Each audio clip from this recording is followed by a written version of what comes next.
those as attractive to consumers as possible. If you guys have any questions about that, I'll be happy to answer them later. So we operated completely on grant money and crowdfunded money. We didn't get any loans or investors for various reasons. We wanted to keep total control over our product. Loans specifically add a lot of risk to your business if you're just starting out because you owe money right out of the gate. They call it debt financing. They give you money knowing that you're going to owe more money later. A big problem with that is the banks that you're going to get your loans from don't really care about you as a business owner. They're looking to support their own business with your money that you're trying to make. So starting out of the gate with a hole in your pocket is not really ideal. Similarly, investors take a lot of control away by giving you a lot of money up front, wanting a return later, and wanting you to grow as fast as possible. Really good example of why investors are bad for your business if you're just starting out.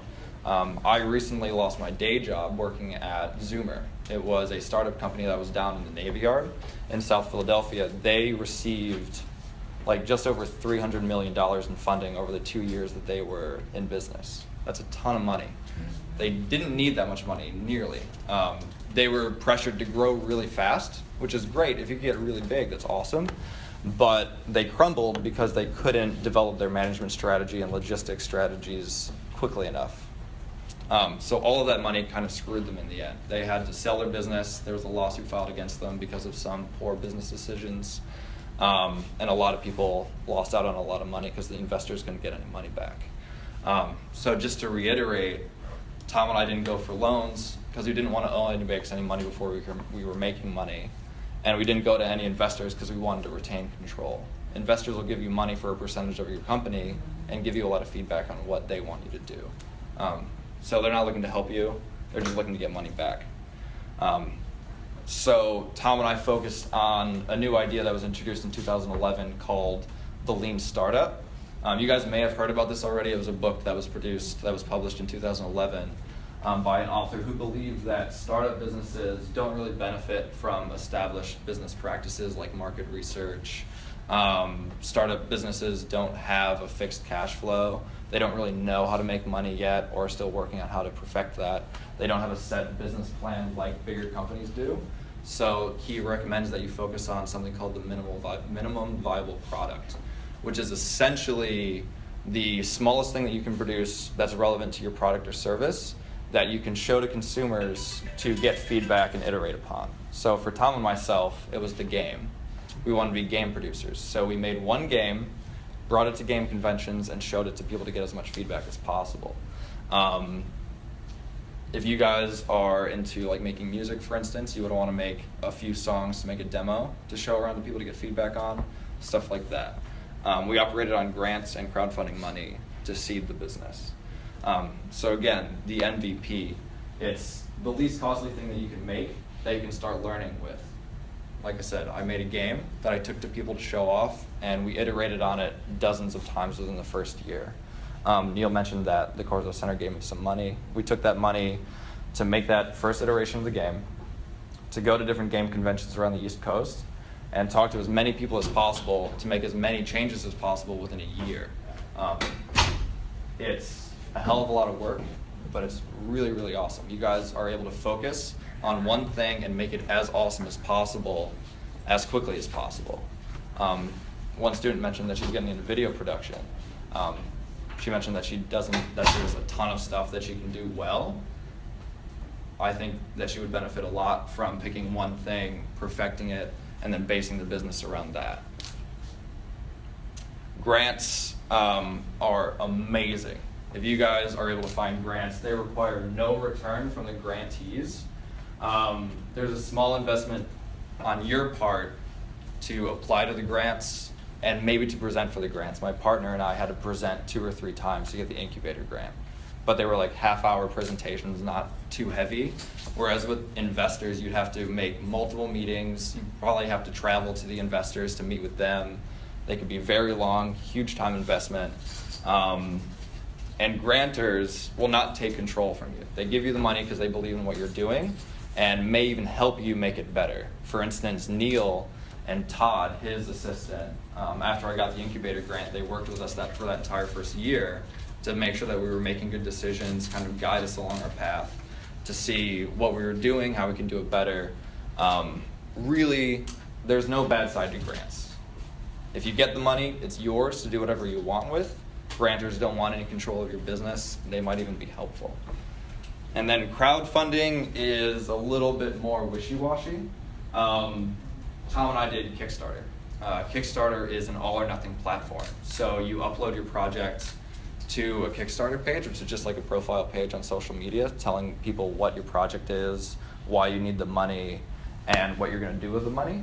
So it's a huge time investment. You need to develop an attractive product to show off to people. You need to develop an attractive page for your Kickstarter campaign. Patreon and GoFundMe are other crowdfunding platforms that I'll talk about in a second. But it takes a lot of time and effort. You need to make it sexy. You need to make it interesting. You need to make it worth the people's time and convince them, that they should give you their money. A few things that crowdfunding does really well is prove demand for your product. If you're successful, it shows you that people want your product. You don't need to worry about investors thinking it's a good idea, giving you money, and then finding out that it's a terrible idea and nobody wants it. These are real people that want your product that are giving you money. At the same time as proving demand for your product, it's building a community around your product. With Kickstarter, we had just over 600 backers, I think. So it's 600 people that trust us, that know about us, that want to give us their money, that we can reach out to again with future products or future services that we're coming up with to get their feedback. Huge resource, very, very helpful.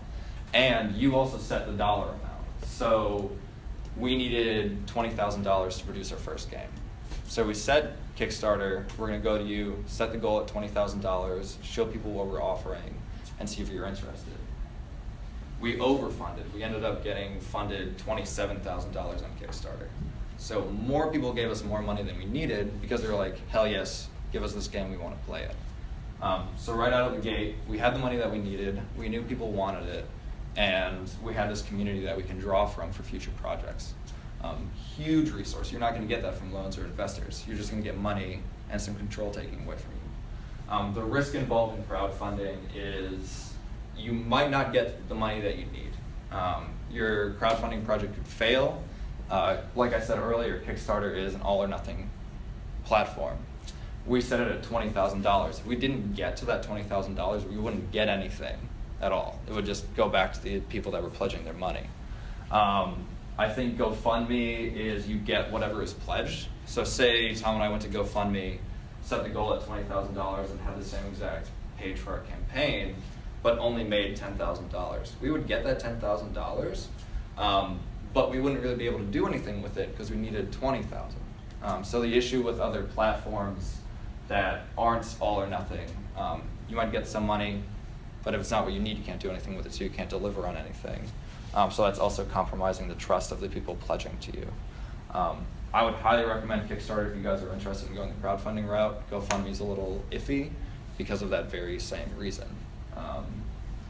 Also, with crowdfunding, there's a lot of negativity surrounding crowdfunding right now. There was a big bubble with Kickstarter maybe a few years ago, 5 years ago, possibly, with the whole board game bubble that happened. And a lot of people got screwed over. There were a lot of Kickstarter campaigns that didn't deliver. So you might have people within your community that are a little toxic and might give you some flack for not delivering fast enough or giving them what they want. That's not as bad as people taking control away from your company, though. Dealing with a few negative people is a lot better than dealing with somebody that has majority control of your company. On the flip side, loans and investors aren't totally bad, so I'm going to kind of contradict myself right now. If you're a company that wants to get really big really fast, loans and investors are huge because they're going to give you a lot of money. If you're a tech company or another company that's in a trendy field right now, loans and investors will be really interested in getting behind the next big thing. Also, if you have a proven company that has gained trust from investors, it's not a bad idea to go back to that. Also, if you guys do go the grants and crowdfunding route, it's not a bad idea to go to investors after you've established your business plan and cash flow model to get more money to continue operating. Because it's pretty damn hard to get off the ground with a new business if you haven't proven yourself previously. So, to get to there first, you need to define your vision. I would highly recommend setting your goals for your business in small, achievable steps. Learn from these successes in your field. Role models are hugely important. Tom and I followed some communities in Philadelphia called the Game Makers Guild. There's a Philly Game Forge, which does video games, but what that gave us access to was a lot of people that were doing the same things as us that had already had experience in the field. So if you guys know what you want to do, find people that are doing it for longer than you, and learn as much as you can from them. They'll be a huge resource. And listen to your peers and customers. It's really hard to make something good if you don't know what people want. Talk to people about what you're doing, see what they want out of it, see if there's any interest. Because otherwise, what are you going to do with it? Cool, so that's my email. If you guys want to get in touch with me in the future about anything, feel free to reach out, write that email down. That was a lot, really fast. Is there anything you guys want me to go over again, or are there any questions about anything that I talked about?